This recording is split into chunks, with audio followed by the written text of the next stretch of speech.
les circonstances de diagnostic d'un ulcère gastrique ou duodénal sont très variables et dans tous les cas, vous ne devez pas forcément vous attendre à ce qu'en dossier, on vous donne une situation typique. En gros, vous avez 3 cas de figure. Premièrement, le patient a une symptomatologie ulcéreuse typique, c'est-à-dire une douleur de localisation épigastrique, souvent calmée par les repas, qui évolue éventuellement de façon périodique au cours de l'année. Et chez un patient comme ça, vous allez faire une endoscopie œsogastro-duodénale et diagnostiquer la lésion. Deuxième cas de figure possible, vous avez une complication, c'est-à-dire soit une perforation, soit une hémorragie digestive.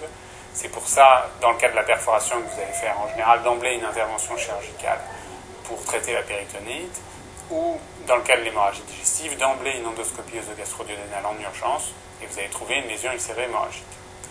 Et le troisième cas de figure, qui est en fait le plus fréquent, c'est une découverte plus ou moins fortuite, soit pour un patient à qui vous allez faire une endoscopie pour une autre raison, soit chez un patient qui aura effectivement une symptomatologie dyspeptique, mais qui sera atypique, et chez qui vous trouverez un ulcère, et donc c'est un diagnostic qui finalement est semi-fortuit. Dans tous les cas, l'examen clinique est assez pauvre, et il n'y a aucun signe clinique typique d'ulcère, pour ainsi dire.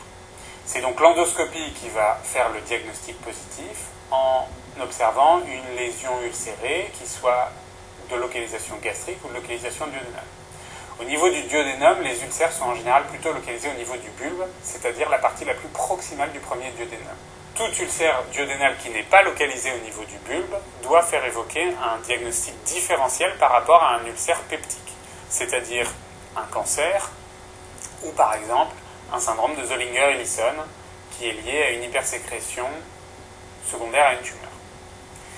Tout ulcère gastrique qui n'est pas de localisation antrale doit là aussi faire évoquer un diagnostic qui n'est pas un ulcère peptique, comme par exemple un cancer de l'estomac. Néanmoins, vous savez qu'il y a une différence fondamentale entre les ulcères gastriques et les ulcères duodénaux, c'est que l'ulcère duodénal ne cancérise quasiment jamais, alors que l'ulcère gastrique peut révéler en fait une tumeur, soit parce qu'il va se cancériser, soit surtout parce qu'en fait, un cancer gastrique peut prendre l'aspect d'un ulcère. C'est pour ça qu'un ulcère duodénal ne nécessite pas de biopsie, alors qu'un ulcère gastrique nécessite toujours d'être biopsié au moment du diagnostic. Il faut faire théoriquement une dizaine de biopsies environ sur le fond et sur les berges de l'ulcère.